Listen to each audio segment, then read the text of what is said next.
2 दिसंबर 2019 को मुंबई के माहिम बीच पर हर दिन की तरह लोग टहल रहे थे, लेकिन तभी अचानक एक व्यक्ति की नजर समुद्र की उन लहरों की तरफ पड़ी जहां पर एक सूटकेस पड़ा हुआ था। सूटकेस को देखते ही उस व्यक्ति को लगा कि शायद उसमें कोई कीमती चीज हो सकती है, इसीलिए वो तेजी से उसकी तरफ बढ़ा। लेकिन जैसे ही उसके पास पहुंचा तो सूटकेस के पास जाते ही उस व्यक्ति को बहुत अजीब सी और बहुत ही गंदी बदबू आने लगी, जिससे वो तुरंत समझ गया था कि इस सूटकेस में जरूर कुछ तो गड़बड़ है। इसलिए वो व्यक्ति तुरंत पुलिस को फोन करता है और सारी बात पुलिस को बताता है। फिर कुछ समय बाद पुलिस भी मौके पर पहुंच जाती है।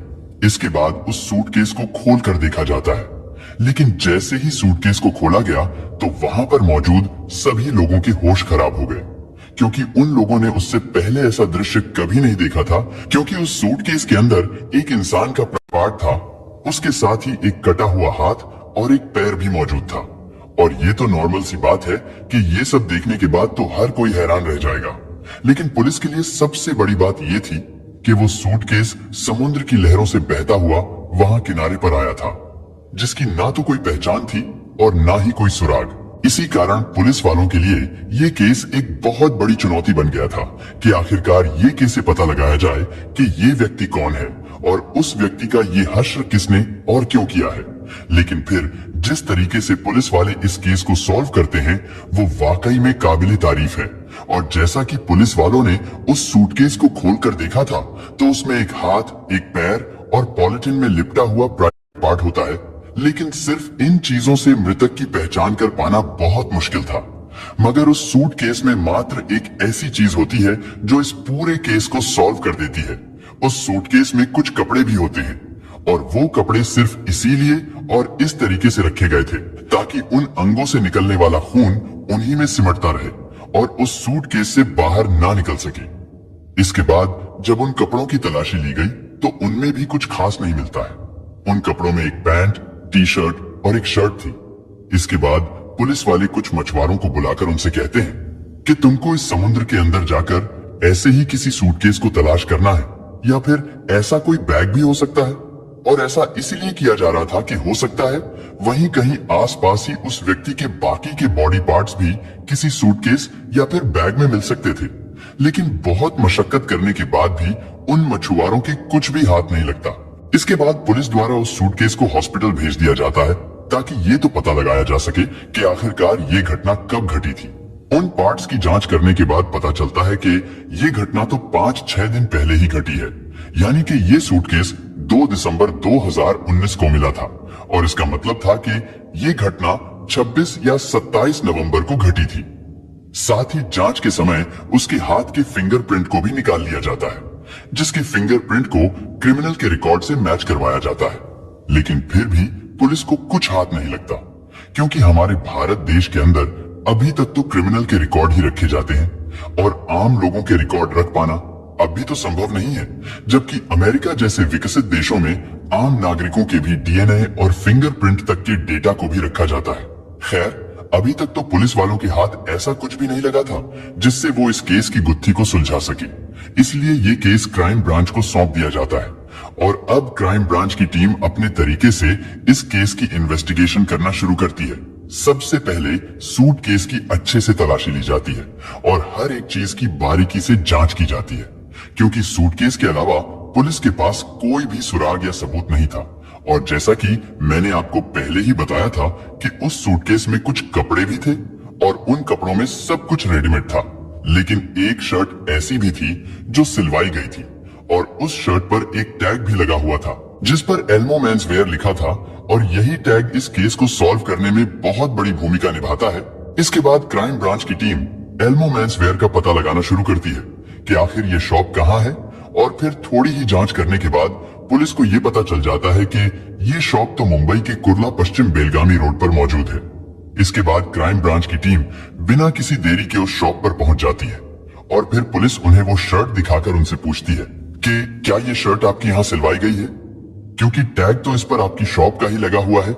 इसके बाद उस शॉप पर काम करने वाले टेलर ने कहा कि ये टैग तो हमारी शॉप का ही है और अगर ये शर्ट हमारी शॉप पर सिली होगी तो इसका रिकॉर्ड भी हमारे पास जरूर होगा। इसके बाद उस टेलर ने एक बहुत बड़ी लिस्ट बुक निकाली जिसमें वो हर एक कस्टमर के कपड़े के सैंपल के साथ उसका नाम भी लिख कर रखता था।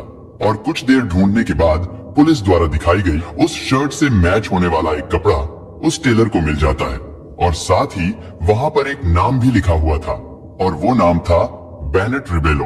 अब पुलिस को ये तो पता चल गया था कि जिस व्यक्ति ने ये शर्ट सिलवाई थी उसका नाम बेनेट रिबेलो था, लेकिन वहां से पुलिस को सिर्फ उसका नाम ही पता चल पाया था क्योंकि उस टेलर ने ना तो उस व्यक्ति का फोन नंबर लिखा था और ना ही पता लिखकर रखा हुआ था। इसीलिए यहाँ से पुलिस के सामने एक और चैलेंज बढ़ जाता है कि सिर्फ एक नाम के सहारे उस व्यक्ति को मुंबई जैसे शहर में कहां ढूंढे, कि आखिरकार वो कौन था और कहां का रहने वाला था। और अब पुलिस को उस टेलर की शॉप पर खड़े रहने से तो कुछ फायदा नहीं होने वाला था क्योंकि वहां से उन्हें सिर्फ एक नाम का पता चला था लेकिन उसका एड्रेस नहीं मिला था। इसके बाद क्राइम ब्रांच ने सोशल मीडिया का भी सहारा लिया। उन्होंने सोचा था कि शायद हो सकता है उस व्यक्ति ने सोशल मीडिया पर अपना कोई अकाउंट बनाया हुआ होगा और अपनी फोटो वगैरह पोस्ट की होगी और यही सोचकर क्राइम ब्रांच वाले सोशल मीडिया पर अब उस व्यक्ति की तलाश शुरू कर देते हैं। सबसे पहले फेसबुक का सहारा लिया गया और फेसबुक पर बेनेट रिबेलो नाम सर्च किया गया और ये तो जाहिर सी बात है कि इस नाम से फेसबुक पर बहुत सारे व्यक्ति होंगे और उनमें से वो व्यक्ति कौन हो सकता है।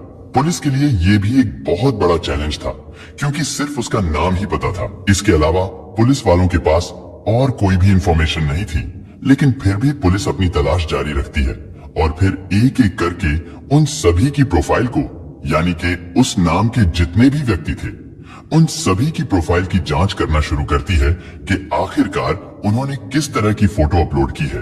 पुलिस उन सभी के डेटा को अच्छे से चेक करती है ताकि उन्हें कुछ तो ऐसा मिल जाए जिससे ये पता चल सके कि वो जिसको तलाश कर रहे हैं वो व्यक्ति उन्हीं में से कोई एक है। लेकिन दोस्तों, ये काम इतना भी आसान नहीं था जितना कि हम सभी को सुनने में लग रहा है। इस काम के लिए एक अलग से टीम बनाई गई थी कि इस नाम से जितनी भी प्रोफाइल हैं उन सभी की अच्छे से जांच की जाए। इसीलिए पूरी मेहनत और लगन से ये जांच करी जा रही थी। आखिरकार पुलिस की ये मेहनत रंग लाई। उन्हें एक ऐसा प्रोफाइल पेज मिल जाता है जिसके ऊपर उन्हें पूरा विश्वास था कि होना हो ये वही व्यक्ति है जिसको वो लोग तलाश कर रहे हैं, क्योंकि जिस तरह का हाथ उन्हें उस सूटकेस के अंदर मिला था सेम उसी तरह का या फिर उससे मिलता जुलता हाथ उन्हें उस प्रोफाइल पेज में देखने को मिलता है। यानी कि उस व्यक्ति का हाथ भी उन्हें वैसा ही लग रहा था। इतना ही नहीं, जब उस व्यक्ति की प्रोफाइल को अच्छे से देखा गया तो पुलिस को एक ऐसी फोटो भी मिल जाती है जिसमें उसने वही कपड़े पहने हुए थे जो कपड़े समुद्र के किनारे पर पड़े उस सूटकेस में पाए गए थे।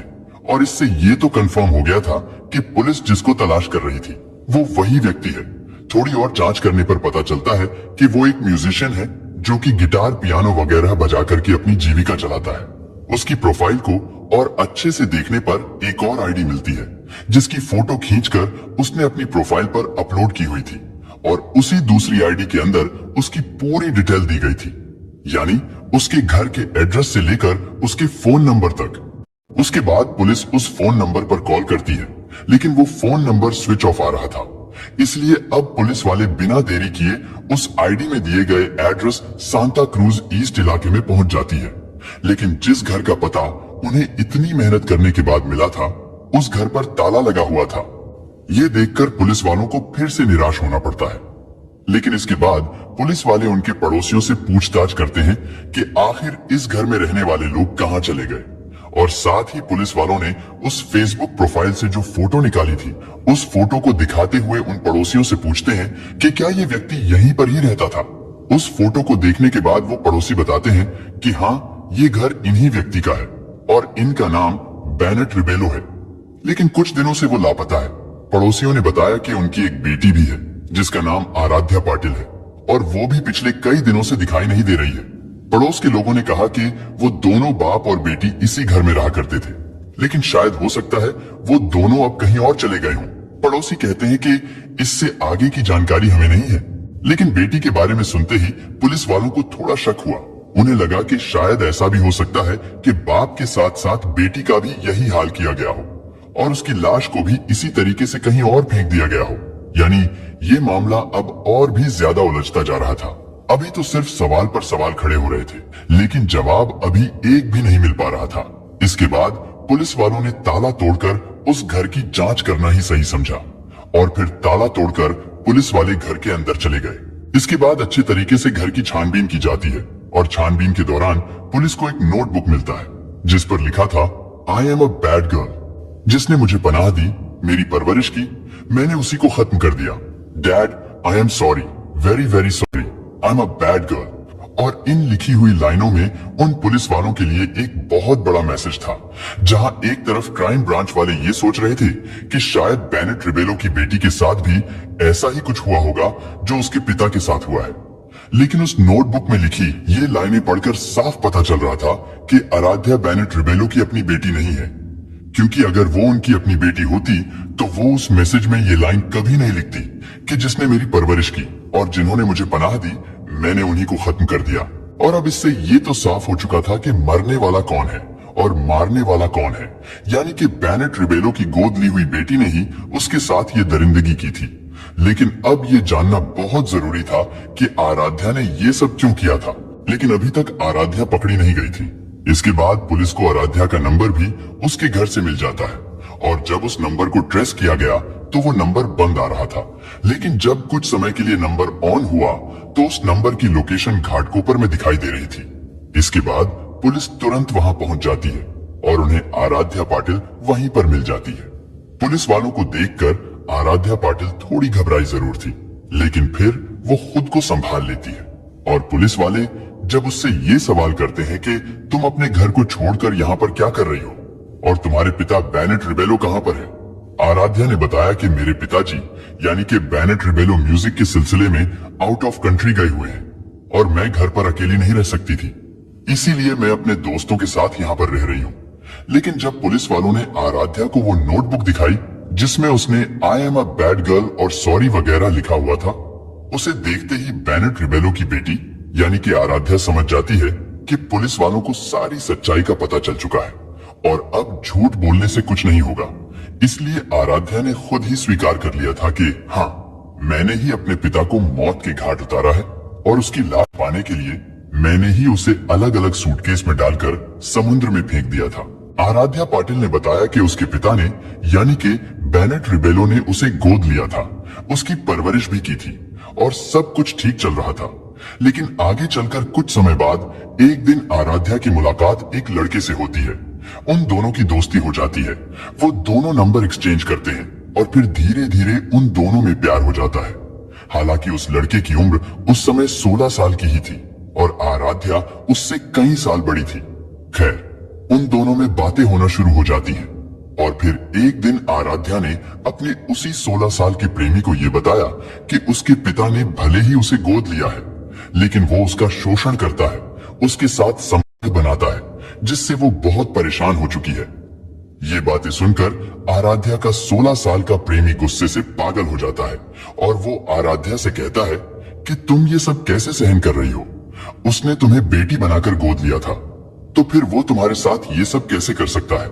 और तुम्हारे पिता को अब इसकी सजा जरूर मिलेगी। इसके बाद 23 नवंबर 2019 को वो दोनों मिलकर पहली बार बेनेट रिबेलो को खत्म करने का प्लान बनाते हैं, लेकिन उसमें वो कामयाब नहीं होते हैं। फिर 26 नवंबर 2019 को जब बेनेट रिबेलो घर पर मौजूद नहीं थे, तो उस समय आराध्या का बॉयफ्रेंड उसके घर पर पहुंचा और वो दोनों इसी बारे में बातें कर रहे थे, जिसकी वजह से आराध्या पाटिल को बहुत ज्यादा गुस्सा आ रहा था कि आखिर उसके पिता ने उसके साथ ऐसा घिनौना काम क्यों किया है। और जैसे ही उसके पिता बेनेट रिबेलो घर पर आते हैं तो आराध्या अपने पिता से झगड़ने लगती है कि आपने मेरे साथ ऐसा क्यों किया है, आपने एक अच्छे पिता की तरह मेरी परवरिश क्यों नहीं की। ये बातें सुनकर बेनेट रिबेलो अपना गिटार उठाता है और आराध्या के प्रेमी को मारने की कोशिश करता है, क्योंकि बेनेट रिबेलो समझ गया था कि इसी लड़के ने आराध्या को भड़काया है, क्योंकि उस दिन से पहले तो आराध्या ने इस बारे में कभी कोई सवाल नहीं किया था। लेकिन जैसे ही रिबेलो उस लड़के को मारने के लिए दौड़ता है तो पीछे से उसकी बेटी आराध्या ने उसके सर पर जोर से डंडा मारा और वो नीचे गिर गया। उसके नीचे गिरते ही आराध्या ने उस डंडे से अपने पिता के ऊपर ताबड़तोड़ कई वार किए, जिसकी वजह से बेनेट रिबेलो अपना होश खो बैठता है और फिर आराध्या पाटिल जल्दी से घर में रखी हुई कीटनाशक वाली स्प्रे की पूरी बोतल को उसके मुंह पर खाली कर डालती है। हालांकि उस समय भी बेनेट रिबेलो जिंदा था, लेकिन इसके बाद उन्होंने उसे चाकुओं से गोदकर उसे खत्म कर दिया। फिर वो दोनों उसे घसीटकर बाथरूम में ले गए और उसे बाथरूम में डाल दिया। बेनेट रिबेलो की लाश वहीं पर पड़ी रही। फिर अगले दिन वो दोनों बाजार गए। वहां से वो दोनों सूटकेस और चाकू खरीद कर लाते हैं। फिर बेनेट रिबेलो की लाश को चाकू से छोटे छोटे टुकड़ों में काटते हैं। लेकिन जब चाकू से नहीं कट रहा था तो बार बार उस चाकू को गर्म करके काटा जा रहा था। और उसने ये भी बताया कि उन्होंने उसकी हड्डियों को हथौड़े से तोड़ा था और फिर सूटकेस में भरकर वहां की मीठी नदी में फेंक दिया था। और फिर नदी से होकर वो बैग समुद्र में आया था और समुद्र की लहरों के साथ बहता हुआ वो सूटकेस मुंबई के माहिम बीच के किनारे पर पहुंच गया था। अगर उस सूटकेस के अंदर उन कपड़ों को नहीं डाला जाता तो शायद बेनेट रिबेलो की हत्या का ये राज ही बनकर के रह जाता। क्योंकि आराध्या के प्रेमी की उम्र अभी 16 साल ही थी, इसलिए उसे जेल नहीं भेजा जा सकता था, तो उसे बाल सुधार गृह में भेज दिया गया। जबकि आराध्या बालिग हो चुकी थी, इसीलिए उसे जेल भेज दिया गया। लेकिन इस केस की गुत्थी को सुलझाने में मुंबई पुलिस की जितनी तारीफ की जाए कम है। और इससे पता चलता है कि अगर पुलिस इसी तरह इन्वेस्टिगेशन सही ढंग से करे तो वो किसी भी अपराधी को पाताल से ढूंढकर उसे वहां से भी निकाल कर ला सकती है और उसे कड़ी से कड़ी सजा दिला सकती है। दोस्तों, इस घटना को सुनाने का उद्देश्य किसी का दिल दुखाना नहीं है, किसी को परेशान करना नहीं, बल्कि आपको जागरूक करना है, आपको सचेत करना है। दोस्तों, इस पूरी घटना के बारे में आपकी क्या राय है, कमेंट बॉक्स में जरूर बताएं। और अगर हमारी मेहनत पसंद आई हो तो इस वीडियो को लाइक करते हुए शेयर भी करें। अगर आपने अब तक चैनल को सब्सक्राइब नहीं किया है तो हमारे चैनल को सब्सक्राइब कर लीजिए। धन्यवाद।